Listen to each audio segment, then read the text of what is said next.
Hi everybody, Louise Eddington, Cosmic Owl Astrology.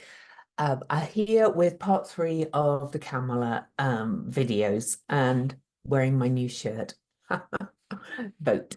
And it just says make your voice heard. Doesn't say who for, but anyway.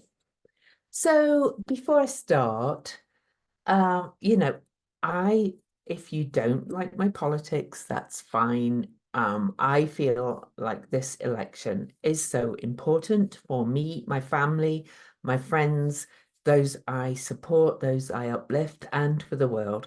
You don't have to agree with me, but I will not tolerate abusive messages because you don't like my politics. Let me read you the little gem I got. And by the way, it didn't bother me. This is just how rude people are. So I am a 30-year student of astrology, holistic health practitioner, and shamanic practitioner. So can't take your divisive politics. Native California, live coast North San Diego, lifelong Democrat until Obama's second term. Seen how left politics have ruined my state. San Francisco, Kamala's home base, LA, the whole state, completely mismanaged and in debt, thanks to our absurd gov, which she wasn't the governor. Why are living in a SFE Republican bubble there in beautiful Utah. She has no idea what it's like living in a theocratic state, clearly. Was so interested in your posts until was here for your perspective on the new dwarf planets and centaurs. I have a lot of astro degrees similar to yours. Doesn't take a genius to figure you out. Time will tell after this election. I stand fiercely independent and vote policies, not parties, which is always stupid because it's a two-party system. Anyway, I know many Sag suns were gem moons, but you have them all beat. Check your ego. If I receive anything like that, you'll just be blocked because, I find it quite funny that people are so entitled that they feel they can spew their ego all over the comments on my blog or my channel. This is my opinion, my views, and my astrology channel. And I honestly do not care if people, unfollow me. If it's not for them, that's fine.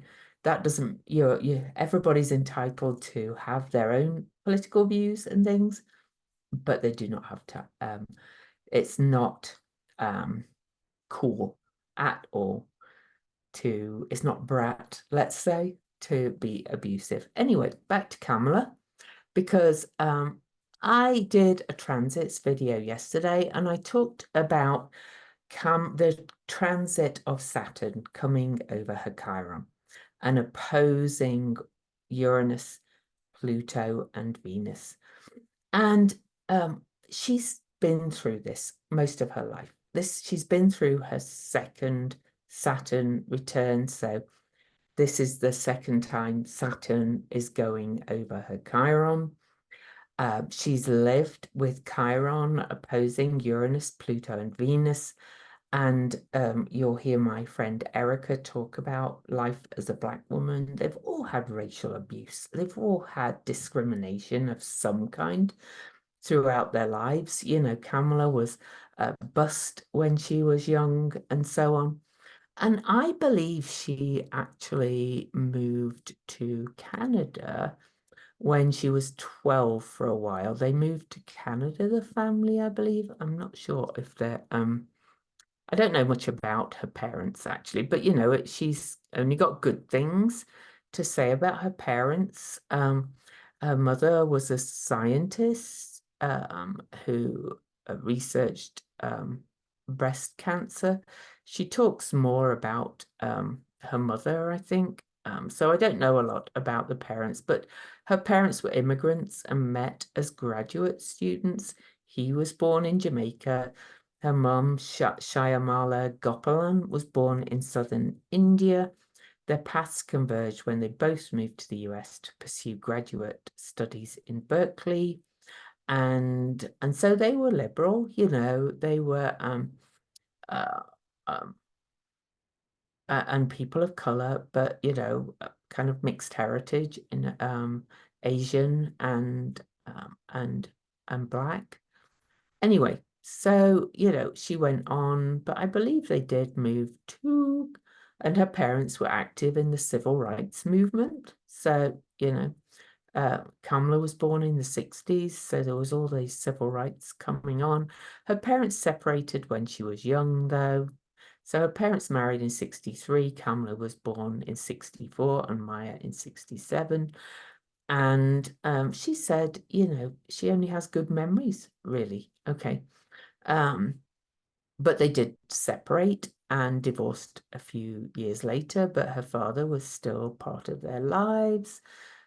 All those kind of things. You know, it sounds, you know, a pretty decent upbringing, and things like that. I can't see the bit where she moved to Canada.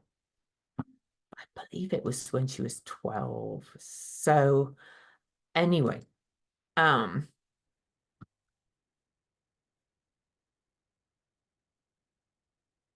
so she was born in East Bay in Oakland, um, all those kind of things, early life, early life. Of course, Kamala has two um, children who are Doug's, her husband's, but her Doug's ex-wife likes Kamala too. They're a blended family. They all get along. They all support each other. They all kind of do all things like that together. So I can't find where she moved to Canada. So let me have a look. And there's a reason move to Canada. And of course, you know, we hear from the right wing at some point that, you know, she's, you know, anchor baby and all kinds of things like that. She did spend her teen years in Montreal in Canada. So she's not Canadian at all, but she lived there. And that's where she first kind of did and became an activist. So let's look at her chart. So I wanted to talk about Saturn because of this Saturn transiting over her Chiron. Now she has a strong Saturn anyway. She has Saturn in Aquarius, okay?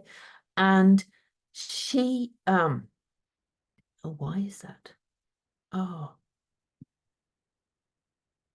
I want to change the date of this. So Saturn she was born with Saturn retrograde, but on I'm going to create the subsidiary chart. Luckily, I did it. So November the 1st,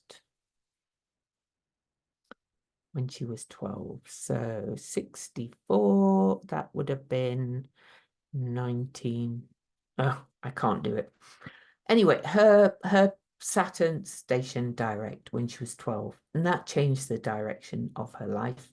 They moved to Canada. Having an outer planet like that station retrograde or direct is a big deal. And of course, that means progressed Saturn has been direct ever since. So let's have a look at her progressed chart. So when she was 12, her progressed Saturn stationed direct and started to move towards the top of her chart, midheaven, most public place, visibility, all that kind of thing. And Saturn will be direct probably for the rest of her life. Now then, also, if we go back to her progressed, oh, I can't do it that way, so I need to do it a different way, to the election of November 2020. Okay, so the election was November the 3rd, 2020.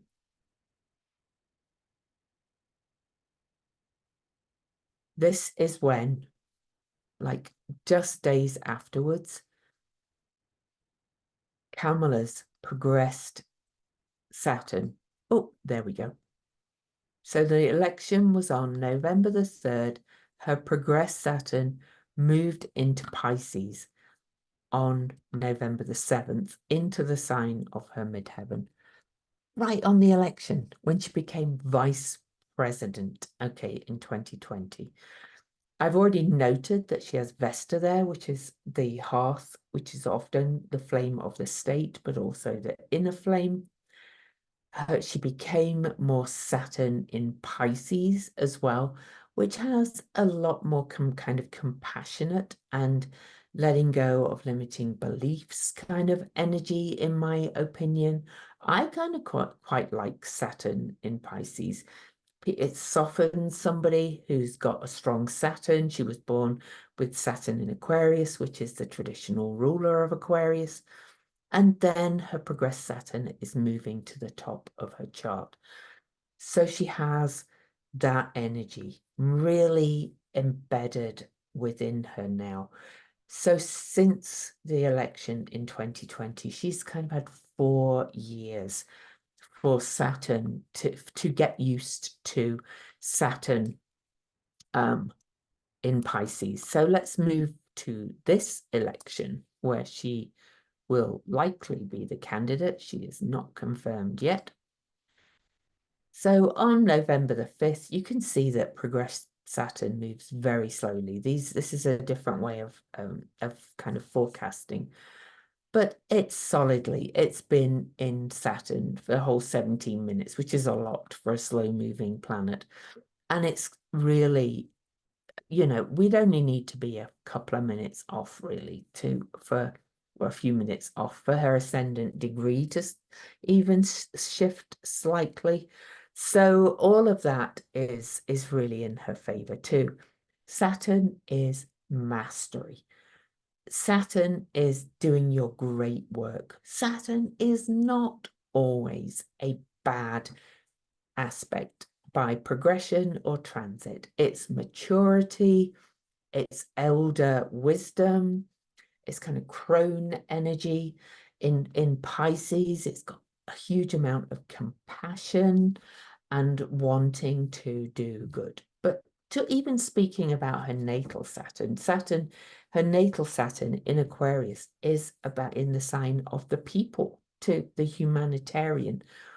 I think she has become more soft, more compassionate, more progressive as VP, as she's seen what's going on more in the whole country and so on. And I don't want to hear anything about the border thing because, that's all looks anyway. The VP's job is a bit of a non-job, but she has been learning on the job. Okay. Then as well, she has a progressed moon in Cancer, which I've already mentioned. And on the election day this year, she will have this Saturn in Pisces activated and the moon in Cancer. And the moon in Cancer at 14 degrees, I want to show you, on election day is in a lovely compassionate trine to that Chiron in Pisces. And Chiron in Pisces really is that Christ consciousness energy. It is that, I want to heal. I want to, be,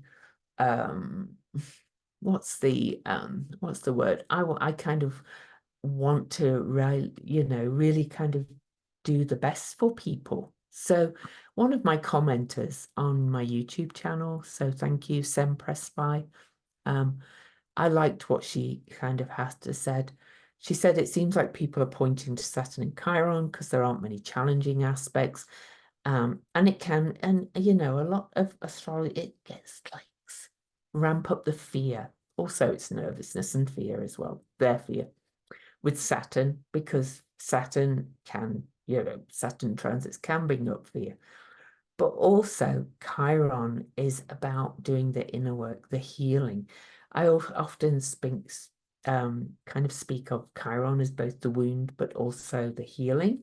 And to go back to her natal chart, she's always had Chiron opposing this, inner life, family, early trauma, the parents not getting along and then divorcing and then all the kind of other things of being a Black woman and so forth.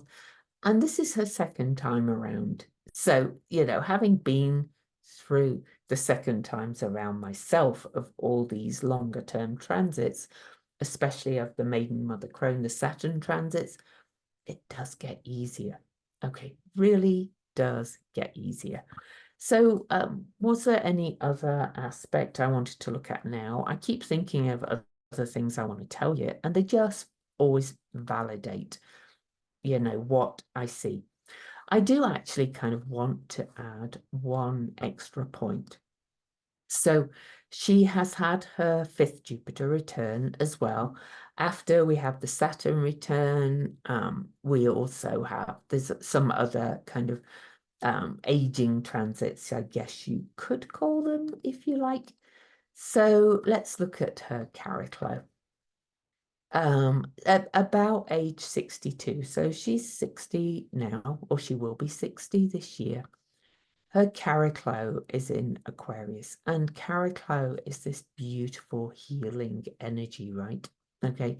She is that space holder. She is kind of weaving a new story. I've done videos with Melanie Reinhardt about Characlo. She has the most beautiful, beautiful energy. I think she is really kind of collectively come in to hold space for us to heal. Well, if she gets elected. And I will say I've been through this one too. So, the best experience is your own or your clients as well. And my clients have borne this out. And they also have this doula or space holding quality for healing. But that can be for a person or for truth, judgment, bringing honor back, all that kind of thing. So on March the 5th, 2026, she will have her Characlo return. And I found that to be the most wonderful moment, one of the most wonderful moments in my life. I'm always going to be spicy. I'm always going to be a spicy character, but I have been a lot more peaceful. I can hold space for people. I can be loving and still not tolerate, crap and things. But for her, this is all up in that ninth house of higher truths, higher wisdom, kind of hierophant energy, if you like. When she has her Character return, look at this. The sun will be on her Chiron. The North Node will have been over her Chiron and heading towards the top of her chart. I still think she's going to be a really successful president, to be honest. Oh, by the way, Chariclo is Chiron's wife in the myth. They kind of work together, in my opinion. So yeah, you can see that the North Node will be passing over her Chiron as well next year, kind of pushing her towards her healing potential. I really think she's here kind of to help us heal.